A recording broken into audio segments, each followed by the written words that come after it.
என் அன்பு பிள்ளையே, உனக்கான நன்மைகளை செய்து கொடுப்பதற்காகவே உன் தாயானவள் இன்று உன்னை தேடி வந்திருக்கின்றேன். என் குழந்தையே, இன்று உன் அம்மா உனக்கு ஒரு முக்கியமான செய்தியை கொண்டு வந்திருக்கின்றேன்.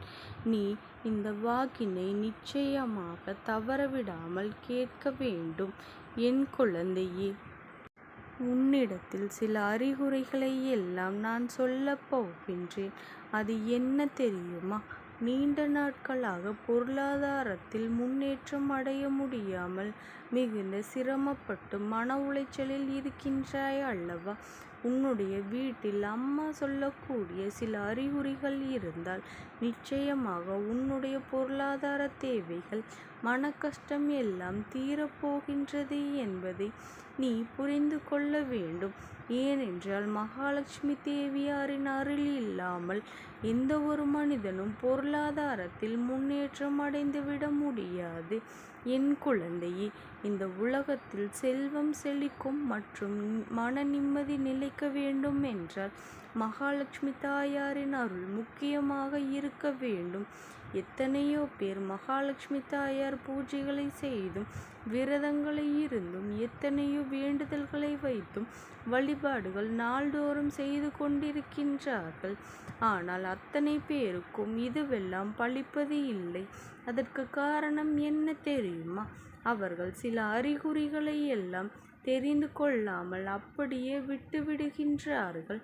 என் குழந்தையே, அலட்சியமாக நடந்து கொண்ட காரணத்தினால்தான் அவர்கள் இல்லத்திலேயே செல்வம் தங்குவது இல்லை, மகாலட்சுமி தாயாரும் வாசம் செய்வது இல்லை. உன்னுடைய இல்லத்தில் இந்த அறிகுறிகள் எல்லாம் இருக்கின்றதா? உன் வீட்டில் மகாலட்சுமி தாயார் இருக்கின்றாரா இல்லையா? ஒருவேளை அவர்கள் உன் இல்லத்தில் இல்லை என்றால் அவர்களை எப்படி வரவழைக்க வேண்டும்? அவர்களை எப்படி உன் இல்லத்தில் நிரந்தரமாக தங்க வைக்க வேண்டும்? செல்வங்களை எல்லாம் எப்படி ஈர்ப்பது? உன்னுடைய பண கஷ்டங்கள் எல்லாம் உடனடியாக எப்படி தீர்ப்பது? இதையெல்லாம் உனக்கு இந்த தாயானவள் நான் தெளிவாக சொல்லிவிடுகின்றேன். என் குழந்தையே, மகாலட்சுமி தாயார் எல்லோருக்கும் பொதுவானவர்தான். இருந்தாலும் அவர் ஒரு வீட்டிற்குள் வரும்பொழுது சில தனிப்பட்ட அறிகுறிகள் எல்லாம் முன்னதாகவே அறிவித்து விட்டு விடுவார்கள். அதை அறிந்து கொள்வதற்கு பல பேரால் சில சூட்சமங்கள் எல்லாமல் தெரியாமல் போய்விடுகின்றது. இதனை நீ நிச்சயமாக தெரிந்து கொள்ள வேண்டும். என் குழந்தையே, மகாலட்சுமி தேவியின் அருளை பெற வேண்டும் என்றால் சில முக்கியமான வழிமுறைகள் எல்லாம் நீ பின்பற்ற வேண்டும். அவற்றை சரியாக பின்பற்றி நீ வழிபட்டு விட்டாயே ஆனால் மகாலட்சுமி தேவியாரின் அன்பையும் அருளையும் நீ நிச்சயமாக பெற்று விடுவாய். அவர்கள் உன் வீட்டில் வந்து வாசம் செய்வார்கள். அதற்கு என்னவெல்லாம் நீ செய்ய வேண்டும் தெரியுமா?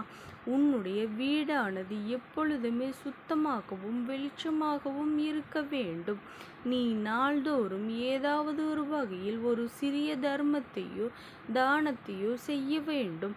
அது மட்டுமல்ல, லக்ஷ்மி தேவியாரின் அருளை கவரும் வகையில் உன்னுடைய வீடானது எப்பொழுதுமே மகிழ்ச்சியாகவும் அமைதியான சூழலிலும் இருக்க வேண்டும்.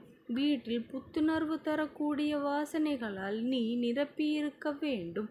அது மலர்களாகவும் அல்லது துளசி, ஏலக்காய் போன்ற வாசனைகளோடு மற்றும் ஊதுபத்தி, சாம்பிராணி போன்ற நேர்மறையான விஷயங்களை நீ நாள்தோறும் செய்ய வேண்டும். அதோடு உன் வீட்டில் மங்களகரமான இசையும் தெய்வீகமான பாடல்களையும் நீ ஒலிக்க செய்ய வேண்டும். நீ நேர்மறையாகவும் ஒழுக்கமாகவும் நடந்து கொண்டு உண்மையான பக்தியை செலுத்தினாய் என்றால் நிச்சயமாக உன்னுடைய வாழ்க்கையில் எந்த ஒரு பண கஷ்டங்களும் சங்கடங்களும் வராது. யாருடைய வீட்டில் பெண்களுக்கும் குழந்தைகளுக்கும் முதியவர்களுக்கும் மரியாதை தருகின்றார்களோ அங்கேதான் மகாலட்சுமி தேவி வாசம் செய்வாள். அவர்கள் வருகைக்கு முன்பு இல்லத்தில் இருப்பவர்கள் ஒருவித புத்துணர்ச்சி உண்டாகும் என்பதை நீ மறந்துவிடக்கூடாது. என் குழந்தையே, ஒவ்வொரு மனிதனும் தன்னுடைய வீட்டில் மகாலட்சுமி தேவி வசிக்க வேண்டும் என்றுதான் விரும்புகின்றார்கள். ஆனால் அவர்கள் முன் சில அறிகுறிகளையும் குறிப்புகளையும் தெய்வம் கொடுக்கத்தான் செய்கின்றது.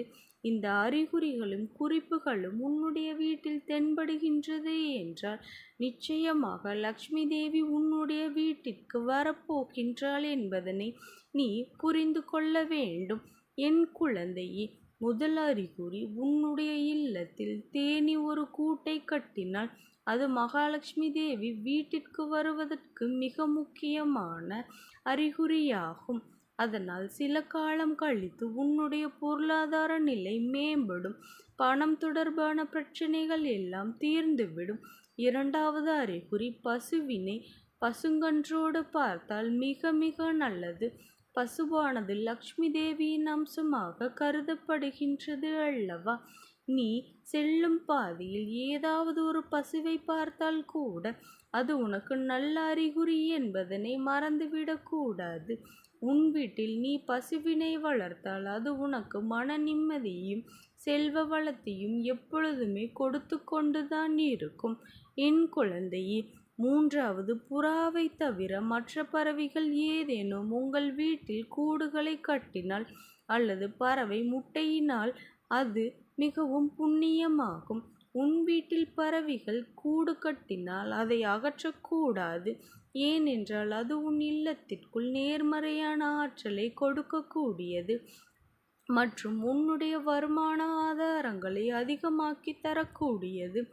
உன் வீட்டில் பறவை கூடு கட்டி அதில் முட்டையிட்டால் அது உன் வீட்டில் குழந்தை பிறக்கும் என்பதனை நீ உணர்ந்திருக்கின்றாய்.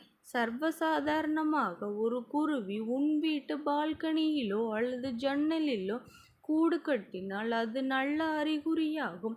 மகாலட்சுமி அருள் அதன் கைகளிலிருந்து வருவதாக நீ புரிந்து கொள்ள வேண்டும். இதுவெல்லாம் உனக்கு எதிர்பாராத வகையில் பணம் ஈர்ப்பதற்கான ஒரு வாய்ப்பினை ஏற்படுத்தி கொடுக்கும். மற்றொரு அறிகுறி என்ன தெரியுமா? உன்னுடைய வீட்டில் கருப்பு எறும்புகளின் கூட்டம் பார்ப்பது மிகவும் மங்களகரமான விஷயமாக கருதப்படுகின்றது. ஏனென்றால் கருப்பு எறும்புகள் அவ்வளவு நன்மையான விஷயம். கருப்பு எறும்புகளின் கூட்டத்தை நீ கண்டால் அவர்களுக்கு நீ தீங்கு செய்ய வேண்டும். மாறாக மாவு அல்லது சர்க்கரை போன்று சாப்பிடக் கொடு. கருப்பு எறும்பு கூட்டம் மகாலட்சுமி தேவியாரின் மீது அன்பு கொண்டும் மற்றும் ஆசீர்வாதங்களையும் கொண்டது. இதையெல்லாம் உன் வீட்டில் இருக்கின்றதா என்று நீ சோதித்து பார்க்க வேண்டும். அதோடு என் குழந்தையை 3 பள்ளிகளில் ஒன்றாக இருக்கின்றதை கண்டால் அதுவும் மிகவும் மங்களகரமாக கருதப்படுகின்றது. குறிப்பாக சூரிய அஸ்தமனத்திற்கு பிறகு 3 பள்ளிகள் ஒன்றாக இருந்தால் அது மகாலட்சுமி தேவியாரின் வருகையை உனக்கு உணர்த்தக்கூடிய அறிகுறி என்பதை நீ புரிந்து கொள். உன் வீட்டில் உள்ள படுக்கை அறையில் 3 பள்ளிகள் இருந்தால் அது விரைவிலேயே உனக்கு ஒரு நல்ல செய்தியை கொண்டு வருவதற்கான அறிகுறி என்பதை நீ புரிந்து கொள்ள வேண்டும்.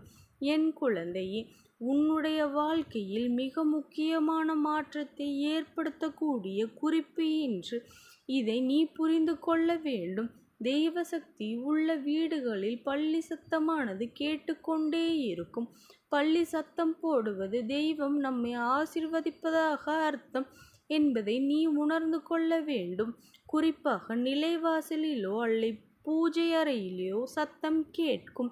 இது மிகவும் நன்மை தரக்கூடியது. என் குழந்தையே, நீ எதை நினைத்தும் கவலைப்படாதே.